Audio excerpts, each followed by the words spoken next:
김용민 브리핑.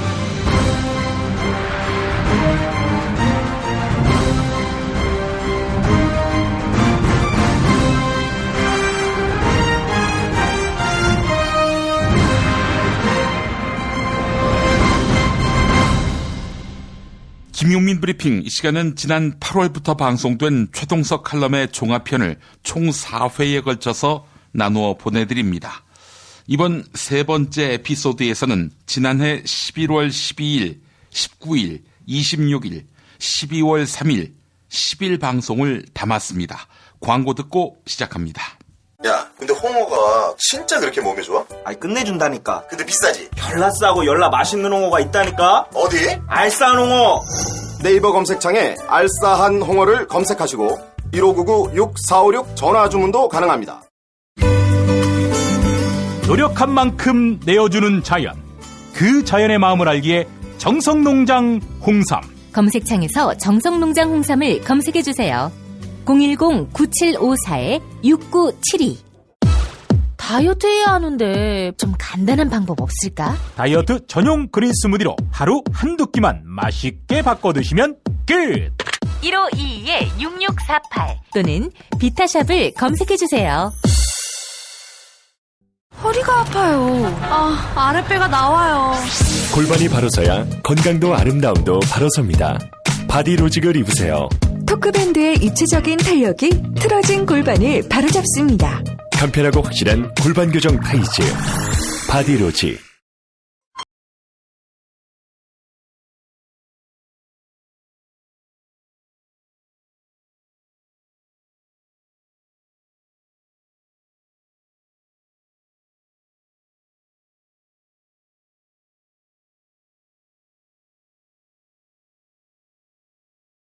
지난 6월 영국의 브렉시트에 이어 트럼프가 미국 대통령으로 당선되는 바람에 세계인들이 큰 충격을 받았습니다.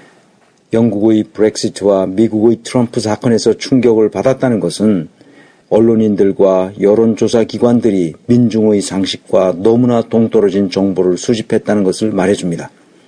왜 이런 현상이 벌어졌을까요? 영국과 미국의 지배층은 자신들의 사회가 어디로 가고 있는지 전혀 모르고 있었기 때문입니다. 이 충격적인 사태를 분석하는 언론의 보도는 또다시 문제의 핵심과 본질을 비껴가고 있습니다. 여론조사에서는 잘 드러나지 않았던 백인 하층민들이 대거 투표장에 나왔기 때문이라고 분석하고 있습니다. 이것이 언론사와 정치 분석가들의 결론입니다. 그리고는 트럼프는 개또라이다. 이제 미국은 큰일 났다. 무슨 일이 벌어질지 모른다. 미국의 종말이다. 이런 얘기를 합니다.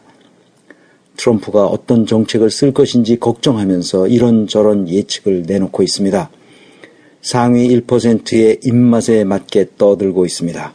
이 모든 분석은 지금 드러난 현상만을 설명하는 것입니다. 마치 이전에 알지 못했던 어떤 원인을 찾아낸 것처럼 호들갑을 떨고 있습니다. 이런 호들갑은 그동안 그들이 저질렀던 잘못된 행태와 잘못된 여론 조작에 대한 알리바이일 뿐입니다. 오늘은 이런 현상을 국가조직론 차원에서 살펴보겠습니다. 자본주의는 하나의 이념체계로서 철학체계입니다. 시장경제를 이용하여 자본 축적을 최고의 가치로 삼는 철학이죠. 이 자본주의 철학을 실현하는 방식은 나라마다 다르지만 크게 보면 두 가지 유형으로 나눌 수 있습니다. 신자유주의 모형과 삼인주의 모형입니다. 우선 신자유주의 모형을 보겠습니다. 신자유주의란 기본적으로 약육강식과 승자 독식의 원리를 추구하는 경쟁 패러다임입니다. 권력을 가진 강한 자들이 약자의 피를 빨아먹는 구조를 용인합니다. 영국과 미국이 대표적인 국가입니다.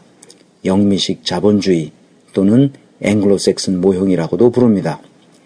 이런 나라들의 특징은 지난 30여 년 동안 중산층에 속했던 사람들 중에 상당 부분이 하층민으로 떨어졌다는 것입니다.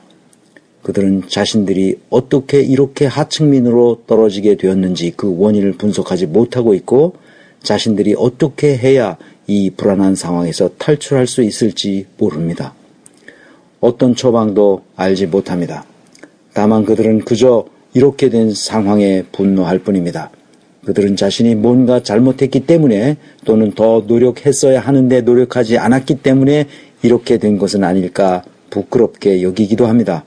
그들은 분노와 부끄러움의 감정을 어디에 호소해야 할지도 모릅니다. 이들이 할 수 있는 일은 자신의 형편을 대변해 줄 수 있는 속 시원한 사람에게 투표하는 것밖에 없습니다. 그래서 이 사람들은 미국판 이명박이라고 할 수 있는 트럼프에게 투표한 것입니다. 브렉시트를 경험한 영국도 마찬가지입니다. 1980년대 대처 총리가 추진했던 신자유주의 정책 이후 중산층에 속해 있던 민중들의 대부분이 하층민으로 떨어졌습니다. 그들은 자신의 삶이 점점 팍팍해지자 외국인 노동자가 자신들의 일자리를 빼앗았기 때문이라고 여겼습니다. 유럽연합에서 탈퇴하여 외국인 노동자들이 더 이상 영국에 들어오지 못하도록 투표한 것입니다. 문제의 진정한 원인이 무엇인지 잘 이해하지 못한 것이죠. 브렉시트 결과에 따라 집권당인 보수당 정부는 유럽연합과 탈퇴 협상을 벌이려고 하자 이번에는 고등법원에서 의회의 승인을 거치도록 판결했습니다. 가난한 민중들은 법원을 비난했습니다. 행정부는 이에 불복하여 대법원에 상고한 상태입니다. 그러나 스코틀랜드는 당연히 법률적 판단을 따라야 한다고 주장하면서 유럽연합 탈퇴를 반대하고 있습니다. 영국인들은 브렉시트가 어떻게 되는 것인지 오리무중에 빠졌습니다. 영국은 이렇게 엉망진창의 갈림길에 서 있습니다. 한때 세계를 제패했던 영국이 어쩌다 이렇게 되었을까요? 영국의 지배층은 민중이 무엇을 불편해하고 있으며 어떤 생각을 하고 있는지 전혀 알지 못하고 있습니다. 왜 지배층이 민중의 마음을 읽지 못했을까요? 그것은 계급사회가 되었기 때문입니다. 엘리트 계층으로 태어나 그런 환경에서 자라난 사람들은 민중의 삶과는 괴리될 수밖에 없습니다. 신자유주의 시장 경제를 추구하는 사회는 점점 견고한 피라미드형 계층 구조를 만들었고 계급 간 이동도 점점 어렵게 만들었습니다. 계급 질서에 의해 국가 조직이 움직일 수밖에 없었습니다. 브렉시트 책임을 지고 데이비드 캐머런 총리는 사임했습니다. 그 후임으로 테레사 메이가 총리로 취임했습니다. 총리가 바뀌어 봐야 소용이 없습니다. 그들은 모두 금수저를 물고 태어나 옥스퍼드 대학을 나와 엘리트 코스를 밟아온 정치인들입니다. 민중의 애환을 알 턱이 없습니다. 이렇게 계급 질서에 의해 움직이는 영국은 결국 민중의 삶과 동떨어진 나라가 되었습니다. 이제 영국은 그저 과거의 영광으로 먹고 사는 초라한 나라로 변해가고 있을지도 모릅니다. 이제 우리나라를 봅시다. 영미식 앵글로색슨 모형을 모방한 한국도 이런 경쟁 패러다임을 추구해왔습니다. 그 결과 어떻게 되었을까요? 최상위 0.1%가 모든 권력과 부를 차지하게 되었습니다. 경제 권력과 정치 권력이 결탁하여 강고한 계급의 최상위층을 형성했습니다. 상위 1%는 최상위층 0.1%를 떠받치면서 그들로부터 부의 일부를 나누어 갖는 구조가 되었습니다. 차상위 10%는 상위 1%를 위한 머슴으로서 그들에게서 떨어지는 떡고물의 부스러기만 받아먹을 수 있는 정도입니다. 차상위 10%마저도 이렇게 인간적인 삶을 사는 것이 버겁습니다. 나머지 90%는 현재뿐만 아니라 미래의 생존도 불안한 상태에서 비인간적인 삶을 살아가고 있습니다. 1대 99라는 유행어는 결코 과장된 것이 아닙니다. 우리나라 재벌 2, 3세들을 봅시다. 아니 우병우, 홍만표, 진경준 같은 사람들을 봅시다. 그들이 처한 환경을 보면 서민들의 고통을 이해하지 못하는 것이 당연합니다. 이것은 우리 사회와 국가가 정의롭지 못한 방향으로 구조화되었다는 것을 의미합니다. 공동체가 파괴된 것입니다. 이것이 바로 신자유주의 모형의 결정적 폐해입니다. 이제 3인주의 모형을 봅시다. 시민으로서 누리는 자유와 평등의 가치를 동시에 추구하는 자본주의가 바로 3인주의 모형입니다. 그렇다고 시장경제를 무시하지 않습니다. 그러나 시장 경제가 사회의 모든 문제를 해결해 준다고 생각하지도 않습니다. 공동체를 위해서 필요한 경우에만 시장 경제를 활용합니다. 3인주의 모형을 가장 잘 나타낸 것은 협동조합입니다. 모든 조합원이 평등하면서도 자유롭게 조합의 운영에 참여하고 의견을 제시할 수 있으며 그 의견들이 조합 경영에 잘 반영되는 구조입니다. 협동조합은 절대로 계층 구조를 용납하지 않습니다. 특권층을 용납하지 않는다는 말입니다. 사람 위에 사람 없고 사람 아래에 사람 없습니다. 어떤 결정을 할 때라도 항상 대화하고 토론하고 합의해 나가는 방식으로 일합니다. 협동조합이라는 이름을 붙이고 그 내부의 운영이 지배와 통제, 명령과 복종의 계층 구조로 되어 있다면 그것은 협동조합이 아닙니다. 협동조합이라는 허울을 뒤집어 쓴 착취구조일 뿐입니다. 협동조합의 운영 원칙은 기본적으로 3인주의 정신과 동일합니다. 그러므로 협동조합이 발전한 나라에서는 국가도 협동조합처럼 운영됩니다. 그런 나라를 3인주의 철학에 의해 운영되는 국가라고 합니다. 협동조합의 나라라고도 말합니다. 이런 나라들이 2008년 세계적인 금융위기에서도 끄떡도 하지 않은 이유는 협동조합의 힘과 풀뿌리 민주주의 때문이었습니다. 지배와 통제의 계층 구조를 용납하지 않는 3인주의 모형에는 두 가지 형태가 있습니다. 게르만 모형이 있고 스칸디나비아 모형이 있습니다. 사회주의 요소가 덜 가미된 게르만 모형은 독일, 스위스, 오스트리아, 네덜란드이고 사회주의 요소가 크게 가미된 스칸디나비아 모형은 덴마크, 노르웨이, 스웨덴, 핀란드 같은 나라들입니다. 이 나라들은 지구상에서 현재 가장 높은 생산성과 창의성을 구현하고 있습니다. 시민들이 풍요롭고 인간적인 삶을 살아가고 있습니다. 그래서 조직 구조를 피라미드형 계층 구조가 아니라 협동조합처럼 네트워크형 수평 구조로 설계해야 합니다. 협동조합 구성원들은 인간의 존엄성을 존중해야 한다는 원칙에 공감하고 서로 경쟁하는 것이 아니라 서로 협동하도록 조직을 설계합니다. 저는 이러한 조직 설계 방법론을 지금까지 가르쳐왔고 가는 곳마다 이런 수평 조직을 위해 헌신했지만 우리나라에서는 이게 잘 먹히지 않는다는 사실을 알았습니다. 왜 그럴까요? 인간 존중의 사상과 그 사상에 기반한 수평적인 조직 설계를 시도하면 우리 문화에 부합하지 않는다고 주장합니다. 그 문화를 바꾸자고 수평 조직으로 설계하는 것이라고 알려주면 조직 문화는 잘 바뀌지 않는다고 하면서 수평 구조를 불편해합니다. 수평 구조를 시도하려고 하지 않습니다. 상위 1%에 해당하는 사람들과는 어떤 합리적 토론도 불가능합니다. 그들은 또 다른 전략을 가지고 있습니다. 자신들이 부당한 기득권에 저항하는 사람들을 언제나 종북, 좌빨이라는 딱지를 붙이면서 여론을 조작하여 하층민들이 자신들을 지지하도록 만들어 왔습니다. 이들의 전략이 지금까지 먹혔습니다. 여기서 우리가 왜 혁명을 하지 않으면 안 되는지 분명해졌습니다. 21세기의 혁명은 결코 피를 부르지 않습니다. 쿠데타는 피를 흘릴지 모르지만 혁명은 그렇지 않습니다. 21세기에는 혁명을 두려워할 필요가 없습니다.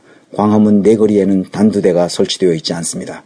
광화문에는 시민들이 모여서 헌법 정신을 무참히 짓밟은 박근혜를 퇴진시키려는 함성과 촛불이 있을 뿐입니다. 혁명이란 시민들의 의사를 무시해왔던 권력자들을 그 자리에서 끌어내리는 것입니다. 그것이 혁명입니다. 이 혁명을 두려워하는 정치인들이 있습니다. 이들은 박근혜와 공범이라고 할 수 있습니다. 유럽인들은 그런 혁명을 수없이 경험했고 권력을 가진 자들이 허튼 수작을 부리면 언제나 혁명으로 그들을 끌어내렸습니다. 그래서 유럽인들은 오늘날과 같은 인간의 존엄성이 존중되는 풍요로운 사회를 만들었습니다. 우리도 그런 혁명의 경험이 계속 쌓여야 합니다. 1960년 4월 혁명과 1987년 6월 혁명에 이어 2016년 11월 혁명을 다시 민중의 힘으로 해내야 합니다. 1987년에 만든 헌법은 잘 알다시피 상위 1%의 불법적인 행태를 막을 수 없었고 정경유착의 고리를 끊을 수 없는 헌법이었습니다. 저 낡은 헌법을 민중에 의한 민중을 위한 헌법으로 수정해야 합니다. 이제 혁명의 그날이 밝았습니다. 오늘 광화문 광장에서 촛불과 함께 혁명을 일으킵시다. 다음 시간에는 협동조합과 같은 네트워크형 수평 구조로 조직을 설계하려면 어떻게 해야 하는지 살펴보겠습니다. 지금까지 최동석 인사조직연구소장이며 아시아 연구네트워크 인사조직혁신센터장인 최동석 박사였습니다.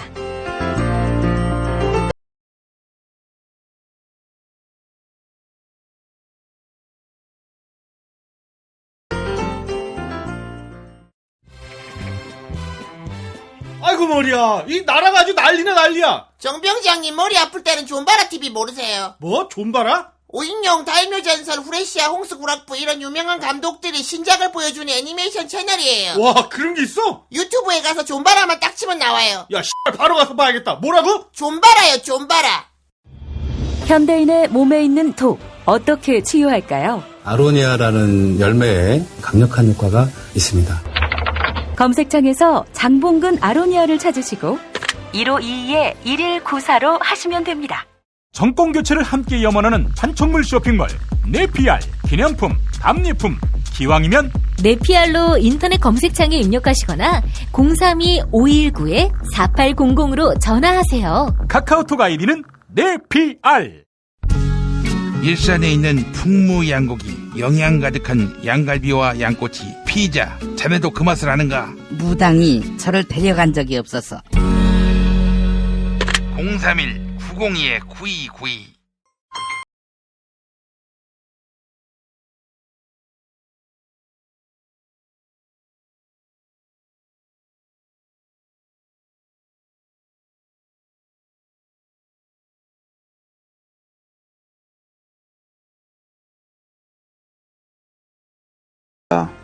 지난주 토요일 광화문 대첩은 장관이었습니다. 감동적이었습니다. 이것이 시민혁명의 시작입니다. 민주주의는 이런 혁명을 통해서 앞으로 나아갑니다. 이제 혁명 이후가 중요해졌습니다. 새누리당 근처에서 어슬렁거렸던 인간들에게 나라를 다시 넘겨주어서는 안 되기 때문입니다. 오늘은 지난주에 이어서 국가조직을 제4차 산업혁명에 부합하는 네트워크형 수평구조로 조직을 설계하는 몇 가지 원칙을 살펴보겠습니다. 민주주의 사회에서는 국민이 대통령을 머슴으로 뽑아서 나라 살림을 맡깁니다. 김대중과 노무현이 머슴으로 있었던 10년간은 정말로 민주주의가 이루어지는 것 같은 착각을 했었습니다. 이 두 머슴들은 이명박이나 박근혜처럼 권세와 이권을 챙기는 사기꾼들과는 차원이 달랐습니다. 해방 후 지금까지 국민이 나라의 주인으로서 이런 대통령을 머슴으로 부릴 수 있었다는 사실은 행운이었습니다. 시민들은 10년간이나 이런 행운을 경험했었기 때문에 이명박과 박근혜를 최악의 사기꾼들이라고 부를 수 있게 되었습니다. 한국형 부정부패와 비리구조는 최상위 0.1%에서 비롯됩니다. 이들이 모든 이권을 장악했기 때문입니다. 시민들은 그런 부정부패를 눈뜨고 뻔히 보면서도 막지 못했습니다.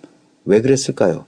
국가 경영을 디자인하는 사람들이 조직 설계를 잘못했기 때문이고 그 근본 이유는 인간에 대한 관점이 잘못되었기 때문입니다. 동서양의 철학적 사유는 곧 인간의 존엄성이 침해되어서는 안 된다는 공통점이 있었습니다. 그러므로 인간의 존엄성을 존중하고 보호하는 것이 모든 국가 권력의 의무라고 전제하고 국가 조직을 설계했어야 합니다. 국가의 관점에서 조직을 설계하지만 그곳에서 인간의 관점에 구멍이 뚫리면 인간의 존엄성은 삽시간에 무너집니다. 우리나라 법률 체계에는 인간의 존엄성이 명확하게 반영되지 않았습니다. 이것은 법률가들의 일반적인 한계 때문입니다. 그들은 항상 불법이냐 탈법이냐 위법이냐의 여부를 가리는 사람들입니다. 우리 사회에서 실현되어야 할 정의로운 상태를 상상하기보다는 주어진 법률을 해석하는 정도에서 그치는 성향이 있기 때문입니다. 우리 사회에서 법률이라는 것이 무엇을 의미합니까? 법률은 인간 정신의 최하 수준을 정리해 놓은 그물입니다. 불법과 합법의 경계선에서 사고하는 법률가들이 득세하는 국가는 시민들의 사고를 최하 수준으로 끌고 갑니다. 법률 위반이 아니라는 이유로 용인되는 공직자들의 비도덕적 행위를 보십시오. 처벌되지 않는 선에서 저지르는 저 비합리적이고도 반인륜적인 행태를 보십시오. 점쟁이와 무당에게 국정을 넘겨버린 박근혜를 처벌하지 못하는 저 멍청한 법률체계와 그 틀에 얽매여 있는 법률가들과 정치인들을 보십시오. 칸트는 이렇게 말했습니다. 인간의 이성은 자연적 본능을 훨씬 능가하며 그 기획력은 한계를 모른다고 했습니다. 법률가들 대부분은 인간의 이성이 가지고 있는 저 고결한 상상력을 가지고 있지 않습니다. 우병우, 김기춘 같은 저열한 법률가들이 대거 고위 공직을 맡는 바람에 국가를 막장까지 끌고 왔습니다. 인간의 고결한 정신 능력은 법률과는 상관이 없습니다. 훌륭한 법률가들은 역사와 철학에 깊은 조예가 있으며 그런 사유 능력을 바탕으로 현실 문제를 해결할 수 있는 기획력을 무한히 발휘할 수 있습니다. 그런 법률가들은 그 사회가 추구해야 하는 정신적 가치와 도덕적 상상력에 충실합니다. 그러나 이런 법률가들은 우리 사회에서 찾아보기가 쉽지 않습니다. 그래서 최상위 0.1%는 정치 권력과 결탁하여 온갖 부정부패를 저지르면서 모든 이권을 자신들에게 귀속시키고 있습니다. 그럼에도 국가는 그리고 시민들은 그것을 제대로 막아내지 못했습니다. 법률가들이 대거 고위 공직을 맡고 있었지만 불법과 부정부패는 오히려 더 증가했습니다. 국가는 완전히 최상위 0.1%를 위해 존재하는 셈이 되었고 나머지는 그들의 은혜와 선처를 바라면서 살아가는 신세로 전락했습니다. 소위 진보 진영으로 자처하는 세력에게는 실망스러운 말일지 모르겠지만 영민하고 통찰력이 있는 대통령을 머슴으로 부리면서도 국민은 범죄 집단화되어 있는 최상위 0.1%를 해체하지 못했습니다.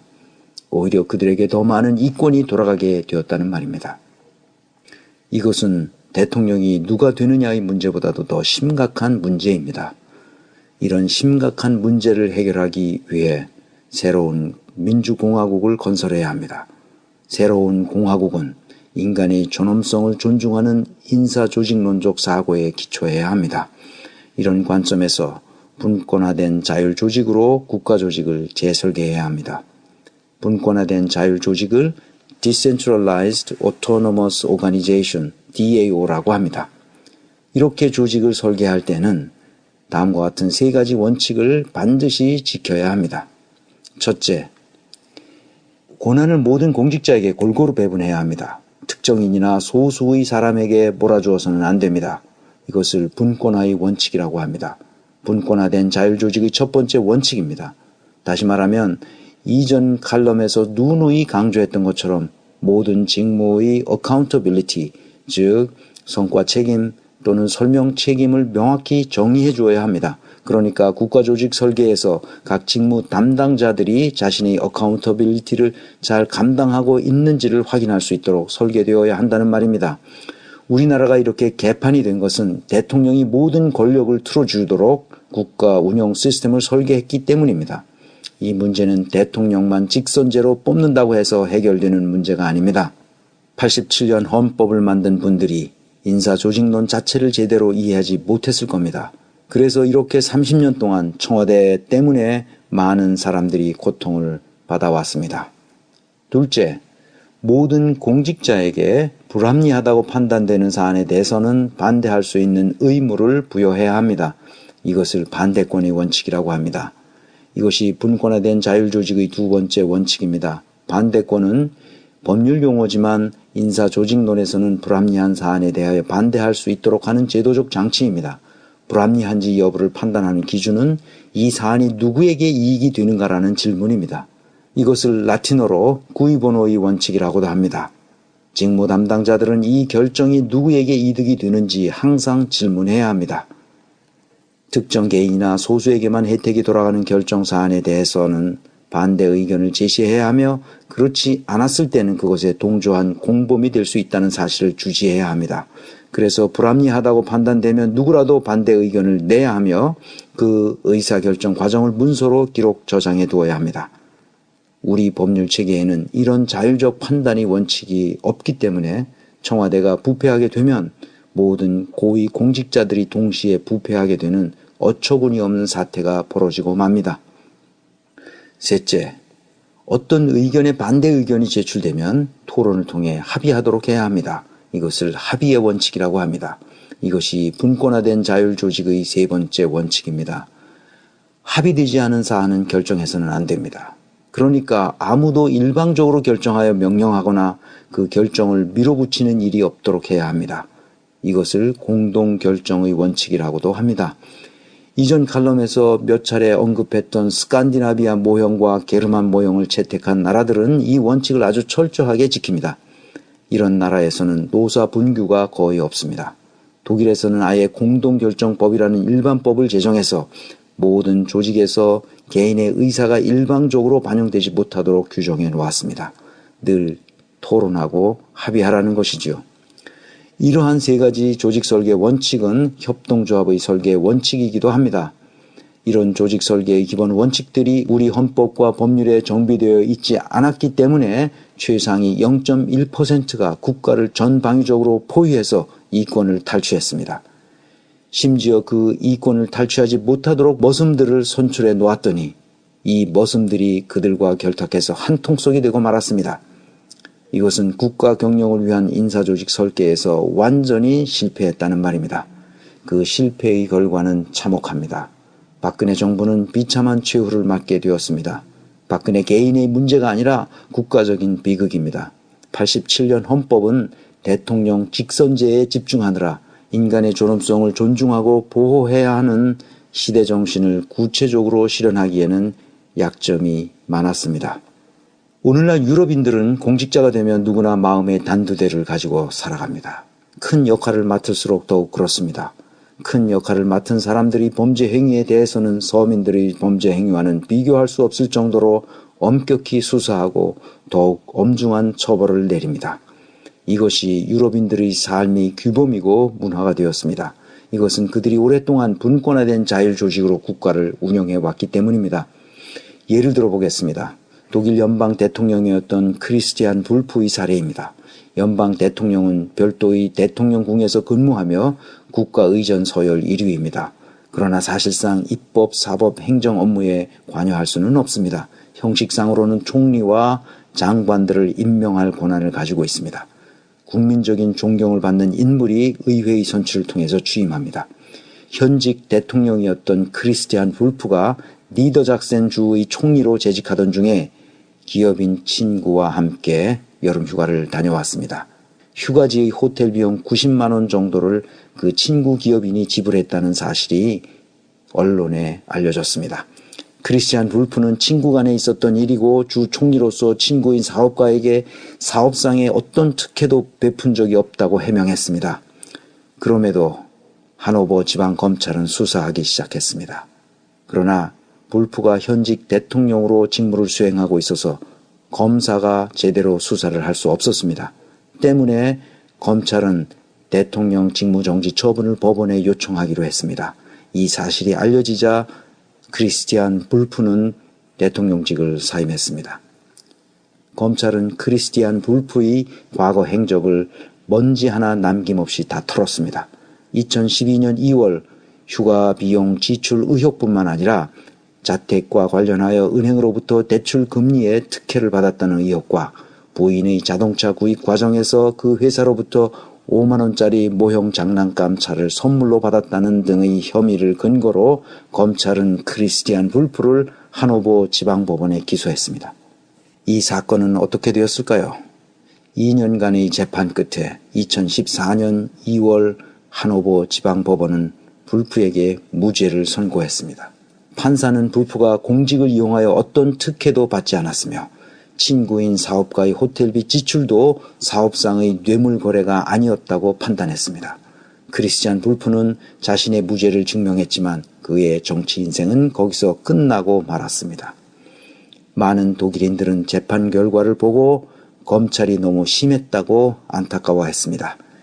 이 사건은 독일인들에게 공직을 수행하는 사람은 어떤 자세로 일해야 하는지 단 한 톨의 허튼 수작도 해서는 안 된다는 사실을 다시 한번 알려주었습니다. 이런 수준의 민주주의는 현재와 같은 우리나라 법률 체계로는 이루어질 수 없습니다. 국가 조직을 분권화된 자율 조직으로 설계해야만 진정한 민주주의가 실현됩니다. 이 분권화된 자율 조직이야말로 높은 생산성과 창의성을 가져옵니다.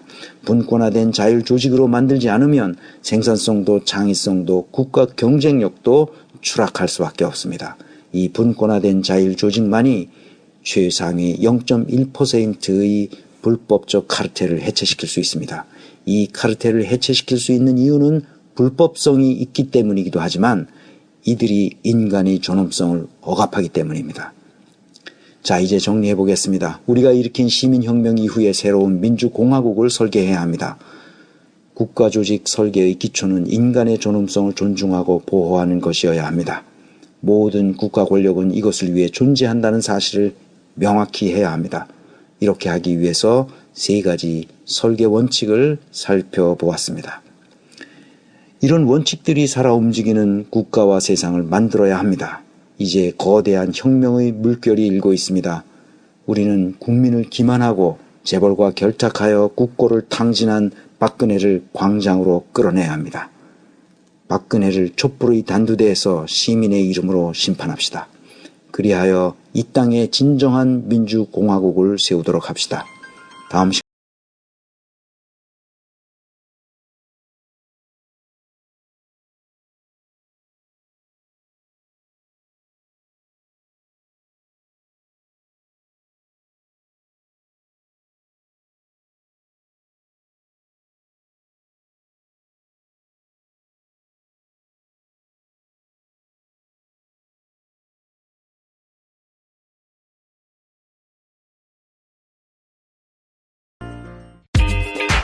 자기야, 매트리스 고르기 너무 힘들어. 대한민국 최초 매트리스 멀티샵 매트리스엠 몰라?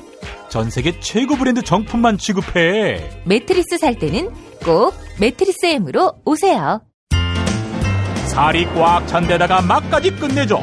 일본 바이어들이 환장하며 찾는다는 최고급 러시아 냉동 대게. 네이버 카페 대게 직거래 장터에 들어오셔서 선택하세요. 1644-9047. 서로 돕고 이끌어주는 문자당. 문자당이 문자당 샵을 열었어요. 중소상공인과 농업 생산자들을 위한 큰 장터. 아니, 몇 개라고 그랬어? 2개, 3개. 남았으니까 그냥 서비스 하나. 하나는 공짜. 농민회와 여성연대 같은 사회단체들이 추천하고 문자당이 엄정하게 검증한 상품과 서비스를 온라인으로 판매해서 수익금의 일부는 각 단체에 기부하는 장. 협동, 자조, 상생의 진보 열린 장터. 문자샵.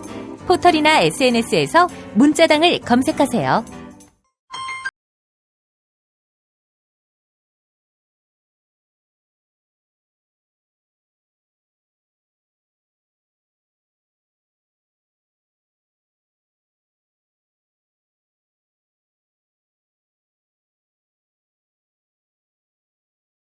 입니다.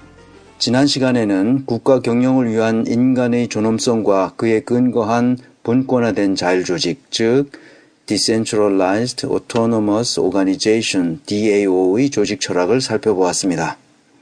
아울러 이에 근거하여 3가지 국가조직 설계 원칙에 대해서도 살펴보았습니다. 오늘은 한 걸음 더 들어가 국가 경영을 위한 구체적인 DAO 플랫폼에 대해 알아보겠습니다. 이것은 국가 경영의 새로운 패러다임이라고 할 수 있습니다.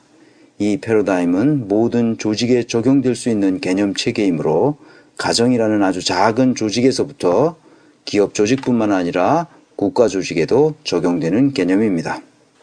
국가 조직이든 기업 조직이든 인간의 존엄성을 보장하는 완전히 새로운 패러다임으로 조직을 재설계해야 합니다. 재설계라고 했지만 사실상 판을 완전히 바꿔서 새로운 세계를 추구하도록 국가를 포맷해야 합니다.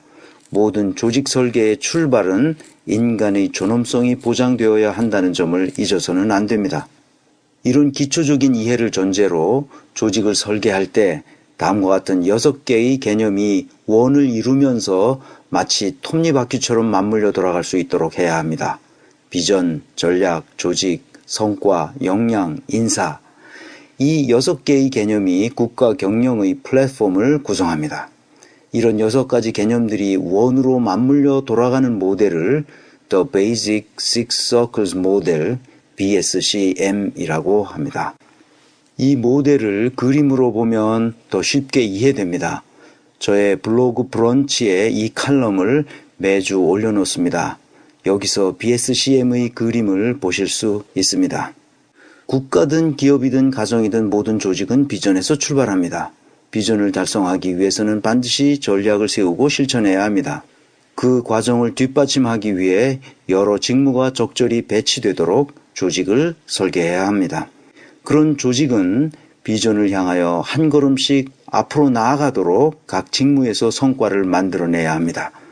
이런 성과를 창출하려면 당연히 각 직무에 적합한 역량을 갖춘 구성원들이 있어야 합니다. 그런 구성원들이 제대로 자신의 타고난 재능을 마음껏 발휘하려면 인사기능이 지원되어야 합니다.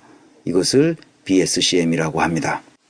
제가 가끔 경영 개념들을 영어나 독일어로 말하는 경우가 있습니다. 저도 영어나 독일어를 잘 못합니다만 청취하시는 분들의 넓으신 아량으로 용납해 주시면 고맙겠습니다. 인사, 조직, 경영은 대부분 서양에서 진화된 개념이라서 우리 고유한 언어체계로 편입된 단어가 그리 많지 않습니다. 최대한 우리말로 번역해서 얘기해 보려고 하지만 번역한 것이 오히려 더 생경하고 어려운 경우가 많습니다. 그래서 어쩔 수 없이 원어를 가끔 그대로 쓴다는 점을 이해해 주시면 고맙겠습니다. 경영학은 특히 그 역사가 짧기 때문에 더욱 그렇습니다. 아무튼 조직은 생명체와 마찬가지로 어디론가를 향하여 움직여야 합니다. 그 목적지가 바로 비전입니다. 대한민국의 비전이 뭔가요? 없습니다. 이 비전 없음이 오늘날과 같은 상황을 만들었습니다. 이것은 박근혜 개인이 비전 없음을 말하는 것이 아니라 우리 공동체 전체가 비전을 가지고 있지 않았다는 말입니다. 비전은 시대정신에서 나올 수밖에 없는데 오늘날 우리의 시대정신이라는 것이 고작해야 자본 권력의 독재체제에 자신을 편입시키는 것밖에 더 있겠습니까? 참혹한 비전입니다. 비전은 공동체가 기대하는 바람직한 미래상이어야 합니다. 이 미래상은 공동체 전체가 공감할 수 있어야 하며 중장기적으로 도달해 있어야 할 상태를 말합니다. 그러므로 큰 조직일수록 비전은 도전적이고 명확하고 매력적이어야 하며 그 결과를 알 수 있어야 합니다. 우리는 과연 어떤 비전을 가져야 하는가? 정치 권력과 자본 권력에 의해 인간의 존엄성이 파괴되고 있는 시대에 살고 있기 때문에 대한민국이라는 공동체의 비전은 인간의 존엄성이 보장되는 사회를 추구하는 것이어야 합니다. 그러므로 모든 국가 권력은 인간의 존엄성을 지키기 위해 존재해야 합니다. 여기서 인간의 존엄성이란 무엇인가 생각해 보겠습니다. 최종적으로는 인간의 자유와 평등의 가치를 누릴 수 있는 상태라고 할 수 있습니다. 인간이 자유와 평등의 가치를 누릴 수 있으려면 스스로 독립된 상태여야 합니다. 이것은 인간에 대한 칸트의 철학적 성찰에 근거를 두고 있습니다. 그 후의 많은 인문학자들은 칸트의 이 견해가 영원한 진리라고 생각하게 되었습니다. 인간의 존엄성은 모든 인간이 독립된 자율적 주체로서 존재하는 상태를 말합니다. 그러니까 조직이라는 공동체가 만들어지면 구성원 한 사람 한 사람이 독립된 자율적 주체로서 존재하도록 조직을 설계해야 합니다. 이때 위에서 언급한 비전, 전략, 조직, 성과, 역량, 인사라는 6가지 개념들, 즉 BSCM의 6개의 원이 마치 톱니바퀴처럼 맞물려서 앞으로 굴러가도록 설계해야 합니다. 인간의 존엄한 상태가 유지되도록 조직을 설계하는 방법에 대해서는 앞으로 몇 주에 걸쳐 살펴보겠습니다. 오늘은 우선 비전과 전략입니다. 비전이란 눈을 뜨고 있으면 보이지 않지만 눈을 감으면 자연스럽게 보이는 것입니다. 공동체의 구성원들 대부분이 눈을 감으면 보이는 것이 비전이 되어야 합니다. 말하자면 아주 매력적이어야 한다는 말입니다. 매력적인 비전이 되려면 3가지 조건을 갖추어야 합니다. 첫째, 도전적이어야 합니다.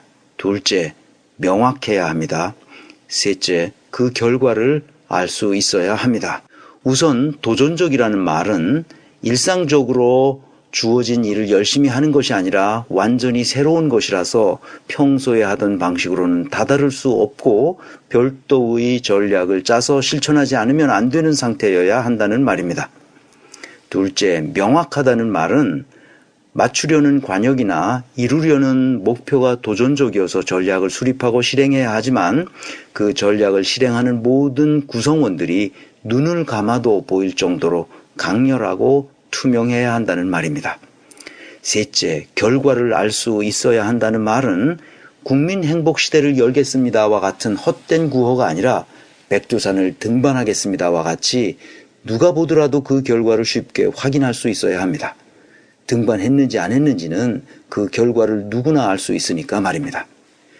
이런 세 가지 조건에 잘 부합하는 비전을 제시하고 그것에 도달하기 위한 전략을 실천해온 국가들이 바로 DAO 철학으로 운영되는 게르만 모형과 스칸디나비아 모형을 채택한 나라들입니다.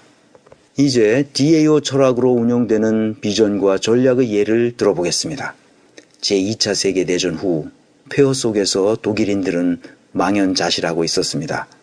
1949년에 기민당이 서독이라는 국가를 운영할 수 있도록 미 군정으로부터 정부를 넘겨받았습니다. 당시 콘라드 아데나워가 총리로 선출되었습니다. 기민당 정부가 해야 할 일은 한두 가지가 아니었습니다. 기민당 정부는 국민이 원하는 것을 명확히 파악했습니다. 그것은 두 가지였습니다. 나치 정부의 만행과 그 부역자들로부터 국가를 구해내야 한다는 것과 민주주의 국가를 건설해야 한다는 것이었습니다. 그래서 두 가지 전략을 펼쳤습니다. 한편으로는 탈나치화 작업의 일환으로 나치 정부에 부역했던 자들을 5등급으로 분류해서 처벌했습니다. 다른 한편으로는 다시는 독재 정부가 들어서지 못하도록 DAO 철학에 근거한 민주주의 체제를 확고히 하는 것이었습니다. DAO 철학에 근거한 민주주의 체제를 확고히 한다는 뜻은 인간의 존엄성을 존중하고 보호하도록 해야 한다는 점이었습니다. 그래서 독일인들은 기본법 제1조 1항을 다음과 같은 두 문장으로 최종 결정했습니다. 인간의 존엄성은 침해될 수 없다. 이것을 존중하고 보호하는 것은 모든 국가 권력의 의무다. 국가의 존재 목적을 아주 명확하게 정의했습니다. 국민이 국가를 위해서 있는 것이 아니라 국가가 국민을 위해 존재한다는 것을 명확히 했습니다. 국가를 위해 개인이 희생되어서는 안 된다는 것입니다.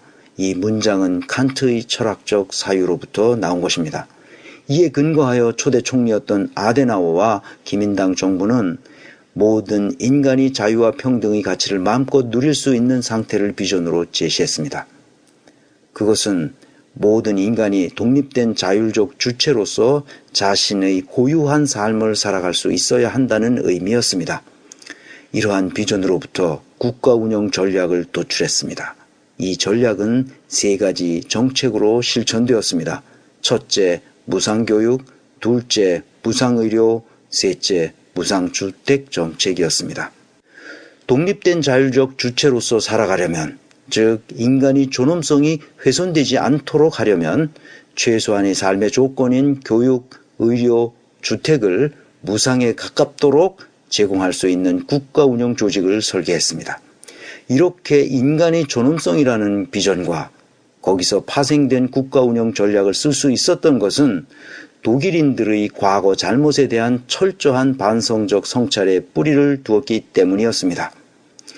인간의 존엄성을 존중하고 보호하는 비전과 그것을 실천하는 전략은 오늘날까지 흐트러짐이 없이 실천되었습니다. 독일은 이렇게 DAO 철학을 실천함으로써 경쟁력 있는 민주주의 국가가 되었습니다. 다른 한 예를 들어보겠습니다. 1969년 독일인들은 빌리 브란트를 총리로 맞아들였습니다. 독일인들이 기민당에서 3인당으로 정부를 넘겨주었기 때문입니다. 빌리 브란트는 독일 현대사에서 매우 중요한 인물입니다. 그는 가난한 어머니에게서 아버지가 누군지도 모르고 태어났습니다. 청년 시절에는 나치 정부에 저항하느라 대학을 다니지 못했습니다. 노르웨이와 스웨덴으로 망명 생활을 하면서 나치에 저항했습니다. 우리식으로는 고졸 출신이지만 서독 총리가 되었다는 말입니다. 세계사에 길이 남을 비전과 전략을 펼친 인물입니다. 그는 독일인들에게 통일의 비전을 뚜렷하게 심어주었습니다. 독일인들이 눈을 감으면 동서독이 통일되는 순간을 염원할 수 있도록 가슴에 뜨거운 소망을 불러 일으켜 주었습니다. 그 이전 콘라드 아데나워 총리와 기민당 정부 시절에는 동독뿐만 아니라 동구권 전체를 적으로 생각하도록 친서방 정책을 펼쳤었는데 빌리 브란트 정부는 이것을 180도 돌려놓았습니다. 통일의 비전을 실현할 수 있는 구체적인 전략인 동방정책을 추진한 것입니다. 어느 날 느닷없이 통일대박이라는 헛소리 같은 짓은 하지 않았습니다. 뚜렷한 비전이 있었기 때문에 언젠가는 통일이 되리라는 확고한 믿음으로 한 발짝씩 앞으로 나아갔습니다. 적국으로 여겨졌던 동독을 품어 안았습니다. 동독의 총리를 만나서 서로 교류하고 협력할 수 있는 길을 모색했습니다. 폴란드에 가서는 사죄하고 배상하면서 동구권 국가들을 안심시켰습니다.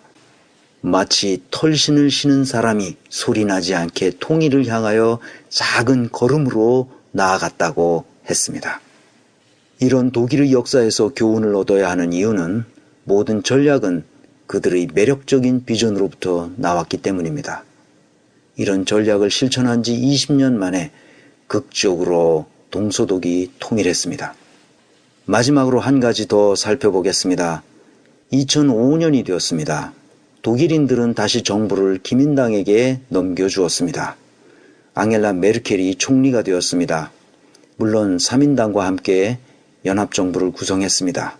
이 정부는 21세기의 새로운 도약을 위해 독일인들에게 새로운 비전을 제시했습니다. 인간을 위한 기술 혁신이었습니다. 이것이 오늘날 인더스트리 4.0이라는 이름으로 알려졌습니다. 우리는 제4차 산업혁명이라고 부르죠. 인더스트리 4.0은 기본적으로 분권화된 자율조직, 즉 DAO라는 조직 철학을 실현하는 과정에서 나온 부산물에 불과합니다. 많은 사람들이 이 사실을 제대로 이해하지 못하기 때문에 언론에서 제4차 산업혁명에 대해 보도하는 것을 보면 인공지능, 3월 인터넷, 로보틱스와 같은 기술 요소에 대해서만 설명하고 있습니다.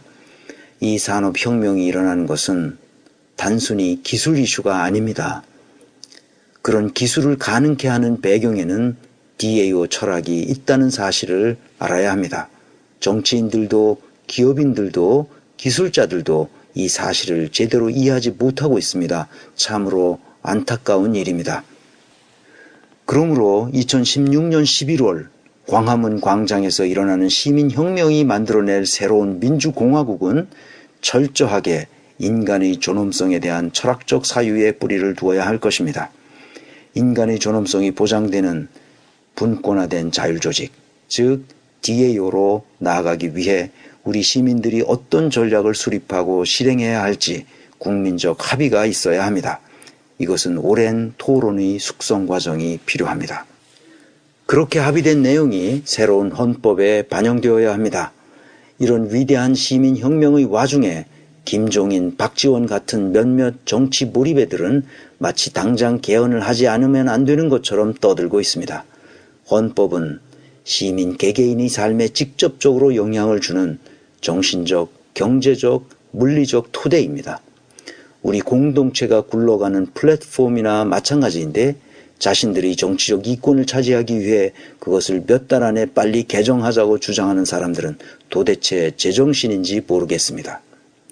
우리 시민사회는 이들을 엄중히 감시해야 합니다. 오늘도 우리는 광장에서 촛불을 들어 박근혜 퇴진을 외쳐야 하지만 그에 못지않게 이런 몰입애들도 정치판에 발을 붙이지 못하도록 해야 합니다. 다음 시간에는 분권화된 자율조직, 즉 DAO의 조직 철학을 넘어 DAO 플랫폼인 BSCM의 조직 구조와 그 설계에 대해 살펴보겠습니다. 지금까지 최동석 인사조직연구소장이며 아시아 연구네트워크 인사조직혁신센터장인 최동석 박사였습니다.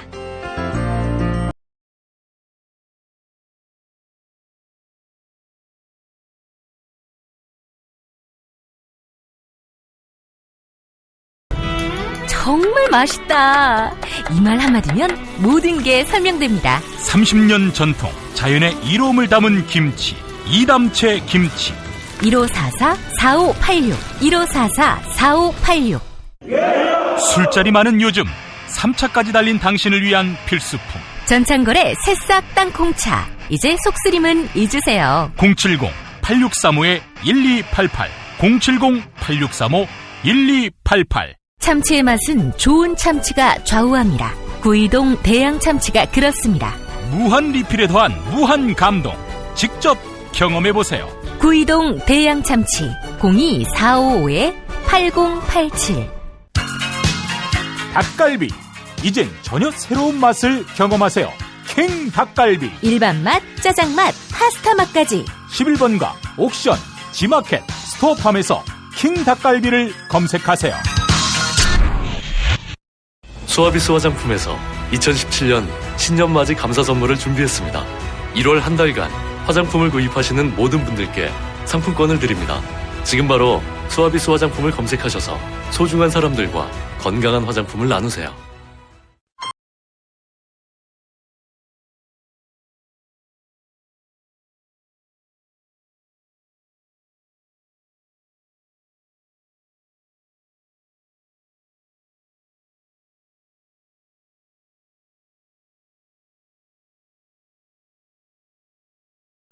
(11월) 혁명은 시민의 뜻에 따라 이루어졌습니다. 교과서에는 인류 역사에서 가장 깨끗하게, 정의롭게, 자율적으로 이루어진 시민혁명이었다고 쓰여질 것입니다. 시민들은 평화롭게 승리했습니다. 조직 범죄 집단의 몸통인 박근혜와 그의 일당을 항복시켰습니다. 꺼지지 않는 촛불로 박근혜를 끌어내리게 되었습니다. 아직도 사기꾼인 박근혜를 호위하고 옹호하는 잔존 세력이 있습니다. 인간의 탈을 썼지만 사악한 기운으로 가득 찬 사람들이라 할 수 있습니다. 이 사악한 자들의 이름은 역사 교과서에도 실릴 것입니다. 국민이 한순간 착각하는 바람에 사악한 머슴들을 잘못 선택했을 뿐입니다. 이제는 그들의 실체를 알았기 때문에 저 사악한 자들을 당장 내쫓아야 합니다. 그러나 안타깝게도 법률체계의 미비로 아직도 현행범들을 권력의 자리에서 내치지 못하고 있습니다. 국민은 단 하루라도 빨리 박근혜와 그 일당이 일망타진되기를 바라고 있습니다. 이것이 이 나라의 주권자인 국민의 뜻입니다. 그러나 국민이 뽑아놓은 머슴들이 주인의 뜻에 따라 행동하지 않고 있습니다. 그러니 매주 토요일마다 이 추운 엄동설안에 촛불을 들지 않으면 안 되게 되었습니다. 저 머슴들 때문에 오늘도 촛불을 들어야 합니다. 국민이 뽑아놓은 머슴들이 왜 주인의 의사를 배반하고 있을까요? 이것을 어떻게 고쳐야 할까요? 오늘은 이 주제를 다루어 보겠습니다. 물론 이 주제는 분권화된 자율적인 조직의 조직 철학과도 밀접한 관련이 있습니다. 다시 말하면 Decentralized Autonomous Organization, DAO 개념을 알아야 주인으로서 머슴들을 잘 부릴 수 있습니다. 민주주의 본질은 국민은 나라의 주인으로서 머슴을 뽑아서 그들에게 국가 운영을 맡기는 것입니다. 뽑힌 머슴들이 국민을 지배하지 못하도록 해야 합니다. 그러니까 국가 조직을 피라미드형 계급 구조에서 벗어나 네트워크형 수평 구조로 설계해야 합니다.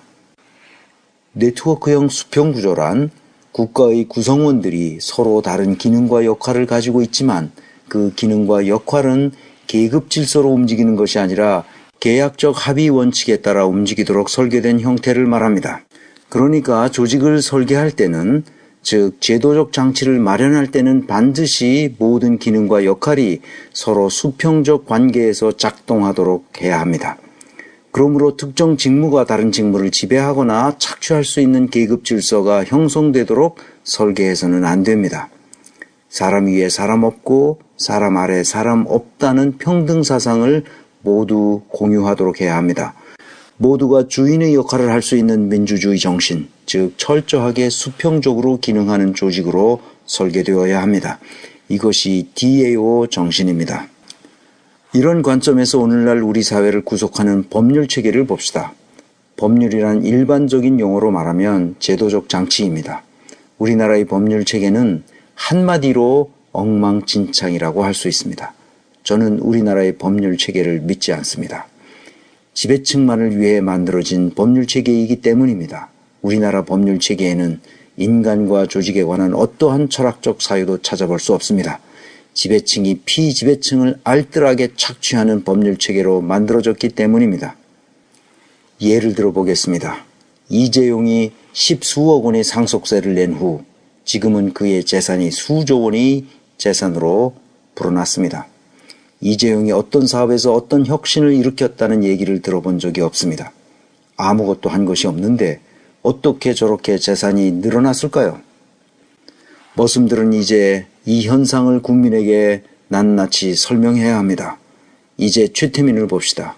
최태민의 가족은 끼니를 제대로 챙겨 먹을 수 없을 정도로 가난한 집안이었습니다. 그가 어떤 사업을 해서 어떤 혁신을 일으켰다는 얘기를 들어본 적이 없습니다. 그는 사기꾼임이 분명했습니다. 그의 딸들은 지금 수천억 원의 재산가라고 합니다. 언론 보도에 의하면 조 단위의 재산일 것으로 추정한다고도 했습니다. 한국의 가진 자들은 무슨 짓을 해도 법망을 빠져나간다는 사실은 명백해졌습니다. 이런 점에서 이재용과 최순실은 어떤 차이점이 있습니까? 이재용 사건과 최순실 사건은 사실상 같은 사건입니다. 사기꾼들이 법망을 빠져나가 국민을 우롱했다는 점에서 그렇습니다. 김기춘처럼 권력을 가진 자들을 봅시다. 현대사에서 가장 사악한 행위를 저지른 사람 중에 하나입니다. 대부분의 법률가들은 김기춘 사건을 보면서 반성하지 않습니다. 우리나라의 법률 체계를 근본적으로 뜯어 고치려는 생각은 하지 않습니다.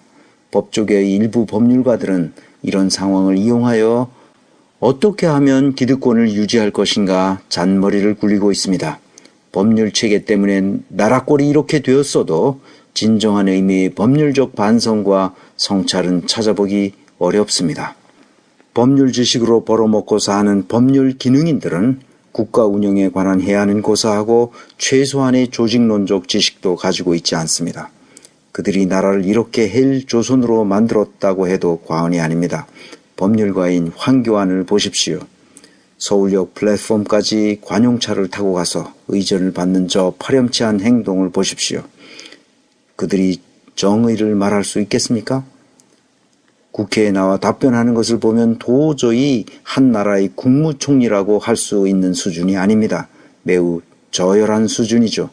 우병우는 어떻습니까?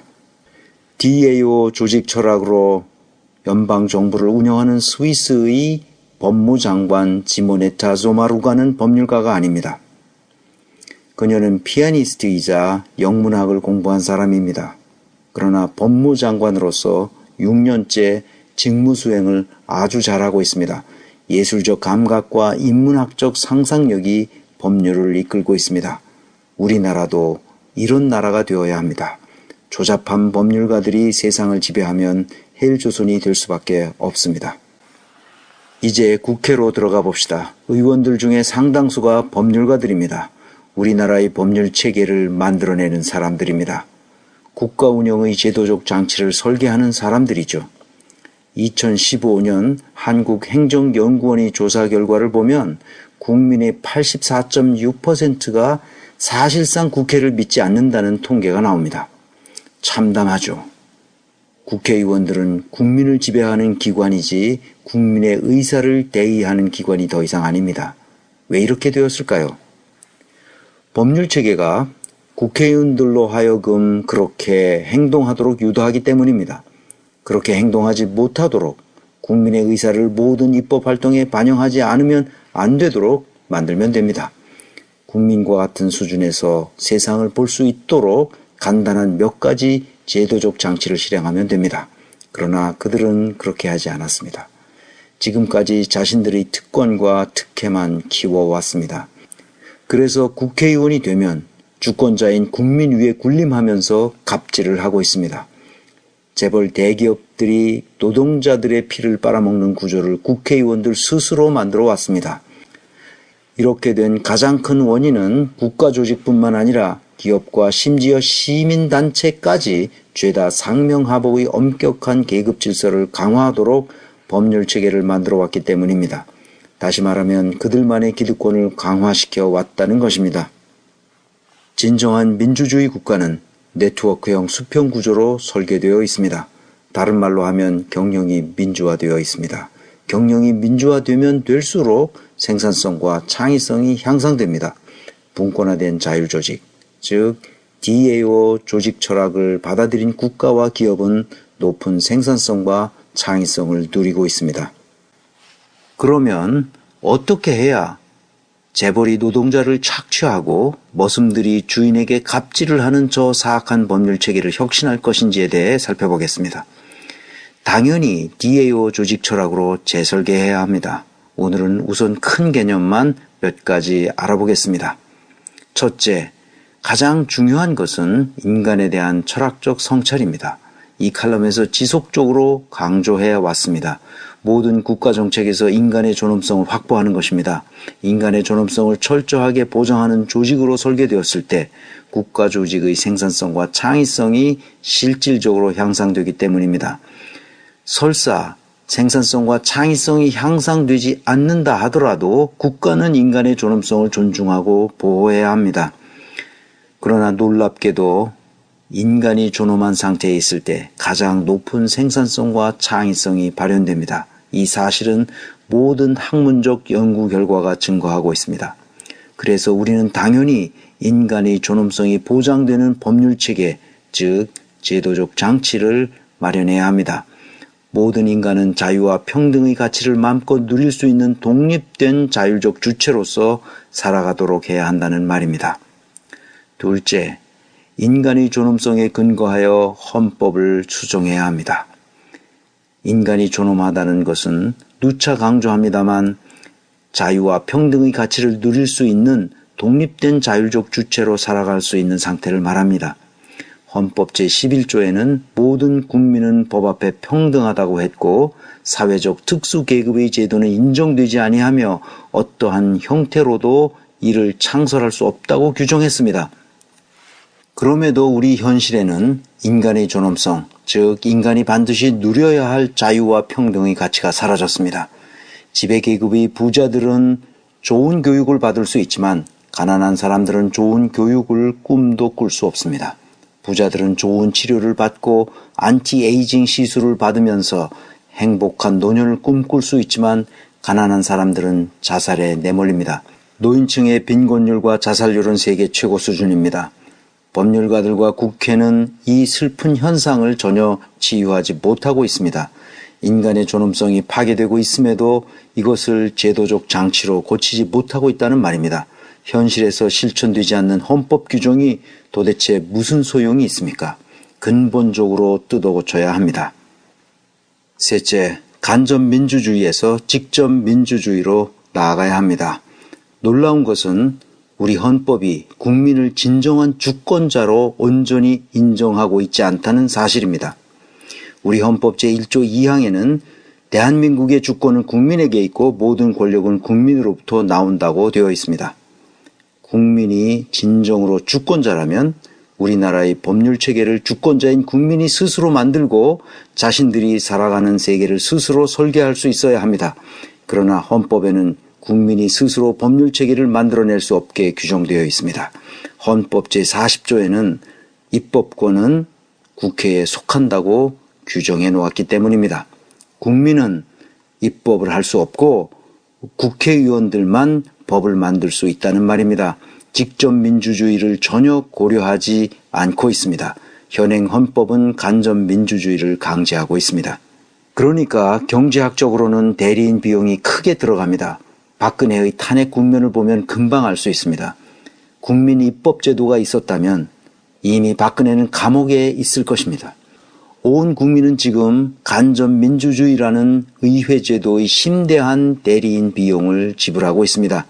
주인이 뽑아놓은 저 머슴들이 자기들끼리 고스톱을 짜고 칠 수 있도록 만들어 놓았기 때문입니다. 그러니 문제가 생길 때마다 자기들끼리 서로 특권과 특혜를 가지려고 5만 가지 꼼수를 부리고 있습니다. 세계 어느 나라 국회의원이 이토록 많은 특혜와 특권을 누리고 있습니까? 모든 특혜와 특권을 빼버려야 합니다. 국회의원 급여는 직장인 평균 급여 수준을 넘지 못하도록 해야 합니다. 국회의원은 국민의 머슴이라는 사실을 급여를 통해서도 명확히 해야 합니다.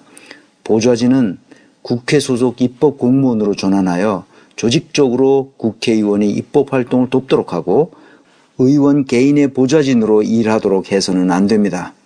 이렇게 하려면 행정부 업무 처리 방식의 근본적인 전환이 있어야 합니다. 이에 대해서는 추후에 좀 더 자세히 설명해야 합니다.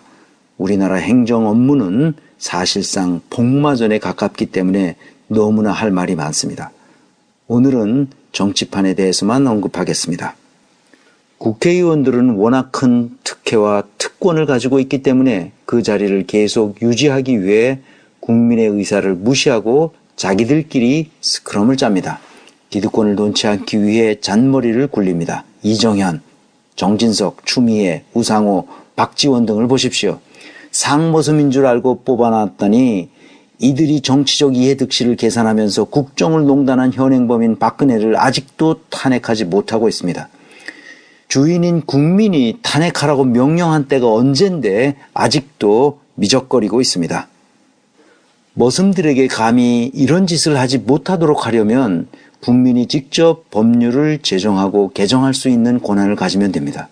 이것을 직접 민주주의라고 합니다. 우리는 이미 국회의원들의 행태를 통해 간접 민주주의 폐해를 수없이 겪었습니다. 의회 민주주의를 어느 정도 제약할 필요가 있습니다. 국민이 법률을 직접 제정하고 개정할 수 있는 권한인 국민 입법권을 가지는 것은 주권자로서 당연합니다. 국민이 주인이기 때문입니다. 헌법도 법률이므로 언제든지 국민의 대다수 의사에 따라 개정할 수 있어야 합니다. 국회의원 입법이라도 국민의 의사에 합치하지 않으면 국민청원권을 통해 무력화시킬 수 있어야 합니다. 국회의원은 단순히 국민이 뽑은 머슴에 불과하다는 사실을 그들 스스로 자각할 때까지 지속적으로 압박해야 합니다. 어떤 특혜도 특권도 없다는 사실을 만천하에 알려야 합니다. 그래서 정치 몰입애들이 먹을 것이 없다는 사실을 알고 정치판을 떠나도록 해야 합니다. 국회의원 입법만을 허용하기 때문에 세월호 특별법도 그 꼴이 되고 말았습니다. 의원 입법의 한계 때문입니다. 국민 입법으로 제정해서 세월호 사건의 실체적 진실을 끝까지 밝혀내야 합니다. 국민 입법을 통해 박근혜 최순실 특별법을 만들어야 합니다. 영남대학교 재단 비리에서부터 지금까지 40여 년간 박근혜와 최태민과 최순실이 저지른 모든 불법적 행위들을 파헤쳐서 환수할 것은 환수하고 처벌할 것은 처벌해야 합니다. 특검만으로는 부족합니다. 이번 박근혜 사태를 통해 반성적 교훈을 얻지 못한다면 우리에게 무슨 희망이 있겠습니까? 지금 우리나라 현실은 지배층을 형성하고 있는 정치인들과 법률가들이 국민이 원하는 직접 민주주의를 가로막고 있습니다. 현행 헌법은 개정하기가 아주 어렵게 되어 있습니다. 물론 박정희와 같은 독재자가 헌법을 자기 마음대로 바꾸었기 때문에 헌법 개정을 어렵게 만들어 놓은 역사적 이유는 충분히 이해합니다. 그렇지만 21세기의 개명한 세상에 누가 감히 독재를 하려고 하겠습니까? 그 짓을 하려다가 박근혜가 저렇게 패가망신하게 되었습니다. 이제는 모든 것을 투명하게 하지 않으면 안 되는 시대가 되었습니다. 국민이 주권자라는 사실마저 부정하는 현행 헌법 체계를 가지고는 올바른 민주주의를 실현할 수 없습니다. 직접 민주주의와 간접 민주주의가 균형 잡힌 상태로 나아가야 합니다. 이제는 국가 운영을 분권화된 자율적인 조직, 즉 DAO 체제로 완전히 전환해야 합니다. 그렇지 않으면 21세기 제4차 산업혁명의 물결을 타고 넘을 수 없을 것입니다. 우리는 이제 국민이 주권자라는 사실을 만천하에 알리기 위해서도 이제 저 머슴들에게 의지하지 않고 직접 민주주의 시대로 나가야 한다는 사실을 만천하에 알리기 위해서도 광화문 광장에서 촛불을 들어야 합니다.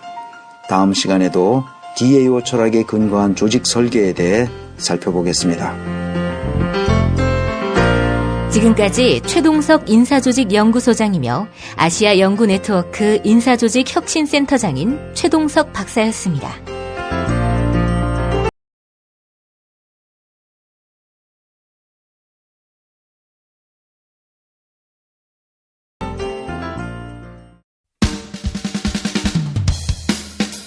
여보, 나 오늘 우리 집하고 아버님 댁 화재보험 가입했어. 뭐라고? 아이, 놀라지 마. 다 합쳐서 월 10,000원이라고. 월 10,000원 화재보험 카페에서 가입한 거라니까. 월 10,000원 화재보험 카페에서 집 2채를? 남들은 집 한 채를 30,000원에서 40,000원에 가입하던데? 화재와 배상 책임은 기본이고 도난, 보이스피싱까지 보장해준대. 정말? 대박! 텔레비전, 냉장고, 김치냉장고, 에어컨, 세탁기, 전자레인지 고장나면 수리비용까지 보장해준다고. 월 10,000원 화재보험 카페라고 했지? 나도 알려줘. 우리 친정도 가입하게. 10,000원 화재보험 카페. 전화번호 02849-9730. 한 집이 가입해도 또 두 집이 가입해도 월 10,000원인 화재보험 카페 02849-9730으로 전화하시면 10년차 베테랑 손해보험 전문 설계사가 연중 무휴 상담해드립니다. 메모 못하셨나요? 전화번호 02849-9730.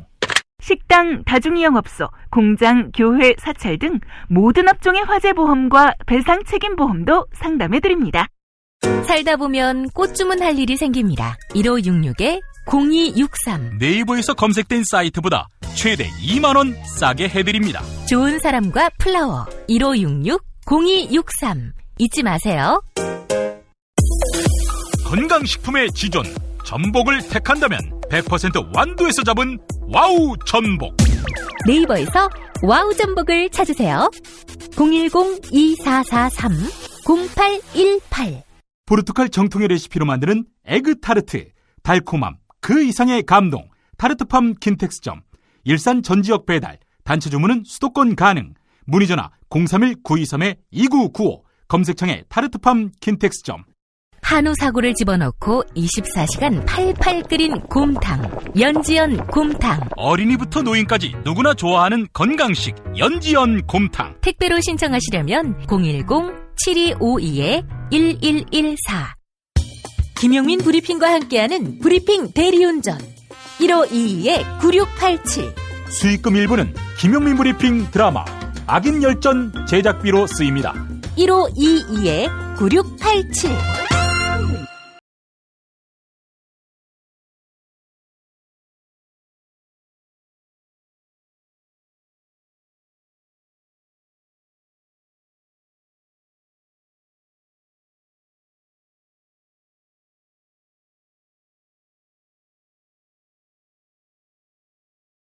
결국은 민중이 승리합니다. 역사는 늘 그렇게 발전해왔습니다.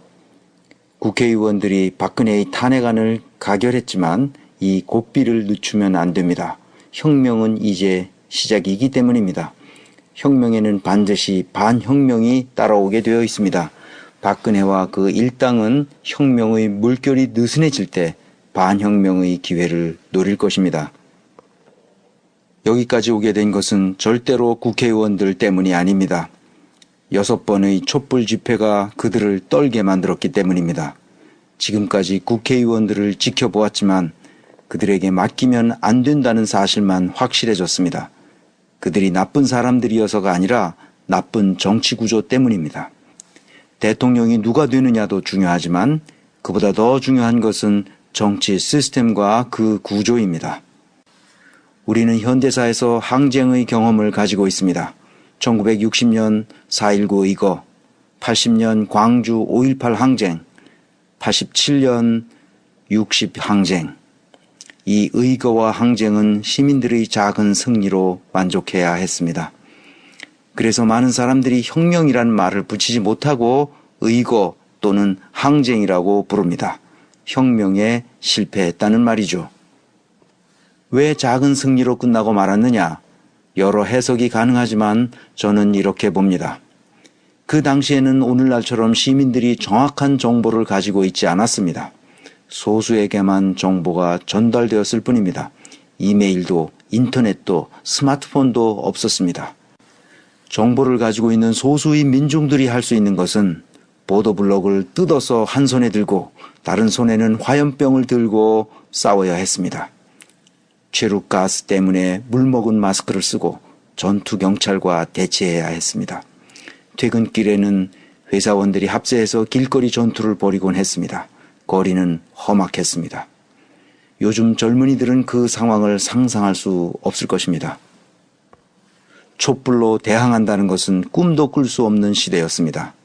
이명박 시대부터 서서히 SNS를 통해 고위 공직자들이 부정부패와 사정기관들이 민간인 사찰에 관한 정보가 거의 실시간으로 전파되기 시작했습니다. 시위 행동은 보도블록과 화염병에서 평화적인 촛불과 팻말로 대체되었습니다. 촛불과 팻말을 든 수많은 평화적인 민중이 화염병보다 훨씬 더 위협적인 저항운동이 되었습니다. 과거와는 완전히 다른 시대가 되었습니다. IT 혁명이 가져온 쾌거가 아닐 수 없습니다. 광화문 광장에 100만 명이 넘는 집회 후에도 오히려 거리는 더 깨끗해졌습니다. 시민의식은 지금의 구태 정치인들보다 훨씬 더 성숙했음이 분명합니다. 사실 언제나 시민들이 정치인들보다 더 성숙했습니다. 과거에는 일부 계층에서만 정보를 독점하고 있었기 때문에 시민들에게 정보가 제대로 전달되지 않았지만 지금은 모든 정보가 삽시간에 전국으로 공유되는 시대입니다. 정보만 투명하게 공유된다면 우리 사회는 이렇게 합리적인 집단 의사결정을 내릴 수 있습니다. 시민의 집단 지성이 발현되도록 하는 것이 곧 민주주의의 본질입니다. 주말마다 촛불을 들지 않아도 민중의 의사가 국가 정책 결정에 그대로 반영될 수 있는 민주주의를 만들어내야 합니다. 그래서 이번 촛불 집회로 시작된 혁명이 완성될 때까지 추호도 흐트러짐이 없어야 합니다. 반혁명 세력이 틈새를 노리고 있기 때문입니다. 박근혜의 탄핵은 시작에 불과합니다. 그렇다면 우리 민중이 앞으로 해야 할 일은 무엇인가? 정치인들은 헌법에서 정한 일정을 따르면 되지만 우리 민중은 해야 할 일이 아직도 산적해 있습니다. 국가 운영 조직을 재설계해야 하기 때문입니다. 정치인들에게 이것을 맡겨두면 안 됩니다. 그 이유를 잠시 살펴보겠습니다. 저는 이렇게 생각합니다. 프로이센의 위대한 철학자 칸트의 이성적 사유의 세계에서부터 헤겔, 니체, 하이데거로 이어지는 독일의 사상과 철학은 결국 나치 정부의 히틀러와 제2차 세계대전을 막아내지 못했습니다. 위대한 소설가 괴테에서부터 헤르만 헤세에 이르는 독일 문학의 정신은 결국 나치 정부의 히틀러로 빨려 들어갔습니다. 위대한 정신이 정치에 직접 개입하지 않으면 정치인들은 사태를 그르치기 때문입니다. 늘 그래왔습니다. 그러나 독일인들은 전쟁이 끝난 후 폐허 속에서 철저히 그리고 냉정하게 반성했습니다. 어떻게 독재 정부가 들어서게 되었으며 어떻게 전쟁을 일으켰는지 진실로 성찰했습니다. 그들은 다시 이런 일이 발생하지 않도록 하기 위해 완전히 새로운 민주공화국을 설계했습니다. 그것이 바로 인간의 존엄성에서 출발한 기본법이었습니다. 이 칼럼에서 지속적으로 강조해왔던 바로 그 인간의 존엄성입니다. 독일의 기본법은 헌법으로서 인간의 존엄성을 보장하기 위하여 모든 국가 권력이 존재한다는 사실을 명확히 했습니다. 입법부는 물론 행정부, 사법부 등 모든 국가 권력은 인간의 존엄성을 존중하고 보호하기 위해 설치된 수단이 되었습니다. 이것은 칸트, 헤겔, 니체, 하이데거의 사유와 철학, 괴테와 헤세의 문학 정신이 독일의 새로운 연방공화국에 녹아 들어갔습니다. 새로운 연방공화국은 과거의 구조나 시스템과는 완전히 그리고 철저하게 단절되었지만 과거의 위대한 사상을 이어받아 혁명적 변화를 이루었습니다. 독일은 오늘날 유럽에서 가장 경쟁력 있는 나라가 되었습니다. 사상과 문학의 나라, 과학과 산업의 나라로 거듭난 것입니다. 박근혜 탄핵 국면에서 저는 이렇게 생각합니다. 조선 성리학이 그렇게 가르쳐왔던 선비정신은 결국 나라가 완전히 패망하기까지 고위 공직자들의 부정부패를 막아내지 못했습니다. 인내천과 후천개벽의 위대한 동학사상은 농민전쟁으로 끝났고 혁명을 완성하지 못했습니다. 해방 후에는 이승만, 박정희가 추구해왔던 대통령제의 권력구조와 시스템은 인간의 존엄성이 파괴되는 것을 막기는커녕 인간의 존엄성을 파괴하는 데 적극적으로 활용되었습니다. 결국 박정희가 부하의 총에 맞아 죽는 것으로 결말이 났습니다. 그 후 또다시 전두환이 군부 독재를 막기 위해 수많은 사람들이 희생되었습니다. 그들의 희생에 힘입어 87년 체제가 출범했습니다. 하지만 민중의 성숙한 시민의식을 집단지성의 지혜로 받아낼 수 있는 국가조직을 설계하는 데 실패했습니다. 간접민주주의라는 의회제도는 협잡군이나 다를 바 없는 정치꾼들이 드글거리는 국회를 만들어냈습니다.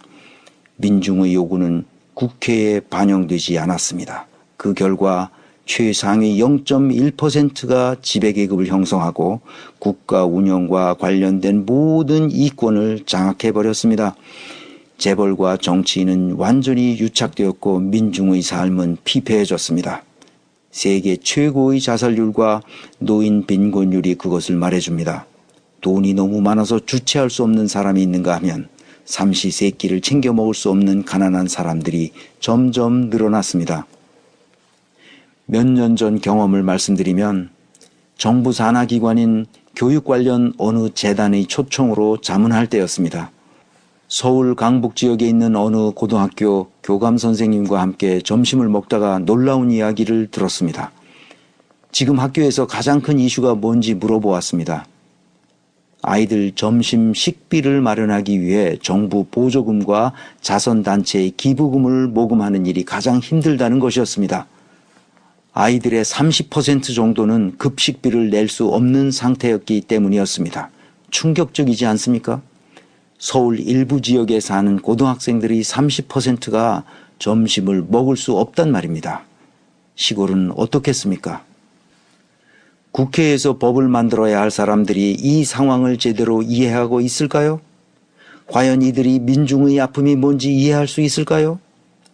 선거 때만 되면 모든 문제를 해결해 줄 것처럼 떠들지만 거리에는 정당들이 온갖 선전선동의 플랜카드와 포스터를 붙이지만 정치인들은 민중의 아픈 현실은 아무것도 해결하지 못했습니다.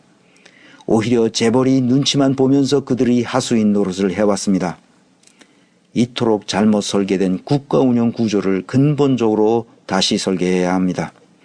이 혁명의 기회를 놓쳐서는 안 됩니다. 정치판을 어떻게 바꿔야 하는지 우리는 다음과 같은 사항을 명심해야 합니다. 첫째, 의회 민주주의와 함께 직접 민주주의를 채택해야 합니다. 민중의 의사가 정치판에 그대로 투영될 수 있어야 합니다. 이것은 가장 중요한 민주주의 원칙입니다. 그러므로 의회가 민중의 의사를 제대로 반영하지 못하는 경우 의회의 결정에 대해 민중이 제동을 걸고 수정할 수 있어야 합니다. 마땅히 민중의 의사로 법률을 제정하고 개정할 수도 있어야 합니다. 이것이 직접 민주주의입니다. 지금은 SNS가 발달했기 때문에 직접 민주주의는 얼마든지 가능합니다. 의회 민주주의와 직접 민주주의가 서로 균형을 잡아가는 민주주의가 효율적인 민주주의입니다. 국회의원들은 직접 민주주의를 매우 싫어합니다. 나아가 두려워하기까지 합니다. 의원들이 결정 권한을 독점하려고 하기 때문입니다. 제가 국회의원들을 신뢰하지 않는 이유가 바로 여기에 있습니다. 이 지구상에서 가장 풍요롭고 가장 안전하며 가장 창의적인 나라가 바로 스위스입니다. 스위스는 의회 민주주의와 직접 민주주의가 공존하는 나라로 설계되었기 때문입니다. 둘째, 계급적 차별이 없도록 해야 합니다. 이것은 민주주의 이념의 기본 원리입니다. 우리가 너무나 강고한 계급 질서 속에서 살아왔습니다. 빈부 차이에 따른 계급 질서는 그 사회를 병들게 하는 암덩어리입니다. 구성원들이 건전한 정신 상태를 파괴하기 때문입니다. 사회의 계급 구조와 계급 질서가 강고하게 형성될 경우 사회적 역동성이 줄어들고 국가의 경쟁력도 점차 상실하게 됩니다. 조선이 그래서 망한 것입니다.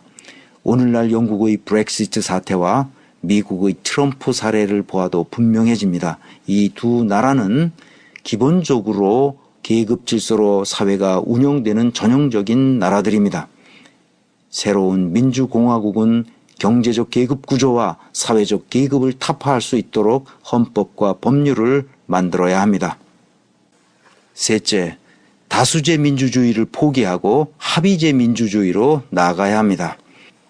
독일, 스위스, 네덜란드, 덴마크, 스웨덴, 노르웨이 이런 나라를 보십시오.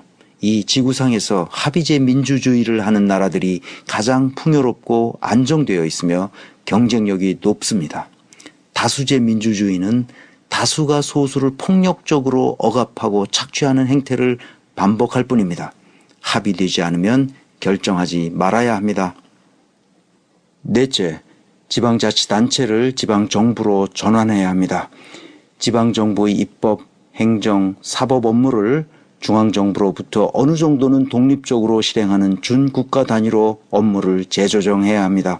지방정부는 독립된 자율적이고 주체적인 소규모 정부 단위로서 시민들의 의사를 반영할 수 있도록 해야 합니다.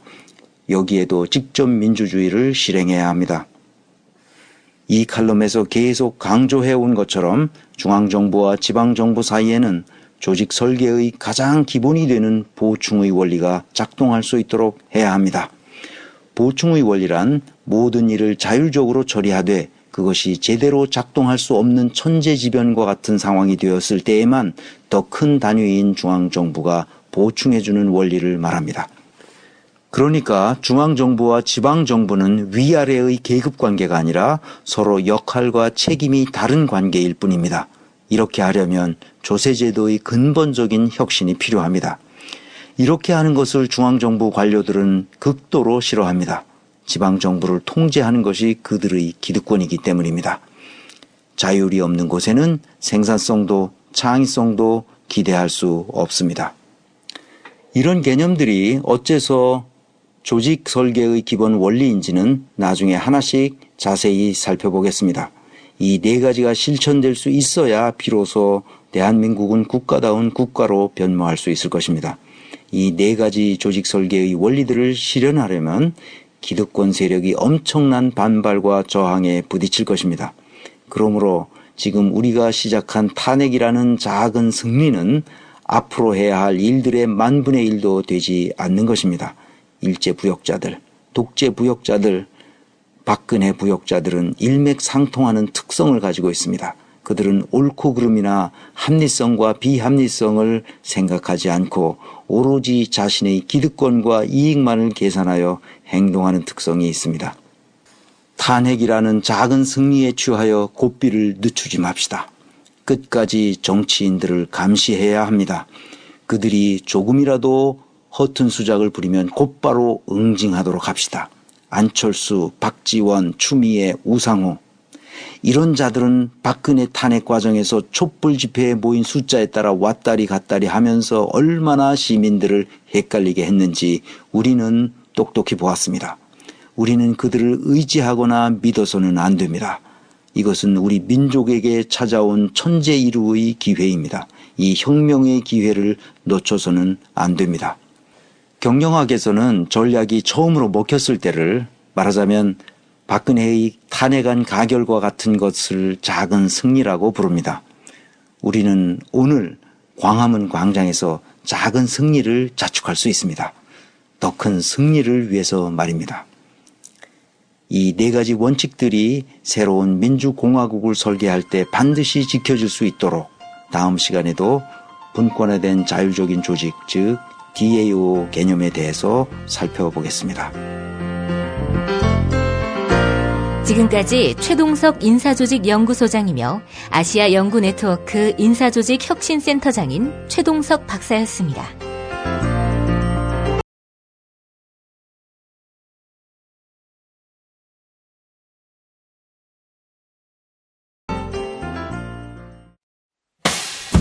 김용민 브리핑과 함께한 시간 어떠셨어요? 다음 시간에도 보다 바르고 알차며 즐거운 정보로 여러분을 찾아가겠습니다. 팟캐스트 포털 팟빵에서 다운로드하기, 구독하기, 별점 주기, 댓글 달기로 응원해주세요. 잊지 마세요. 다운로드하기, 구독하기, 별점 주기, 댓글 달기.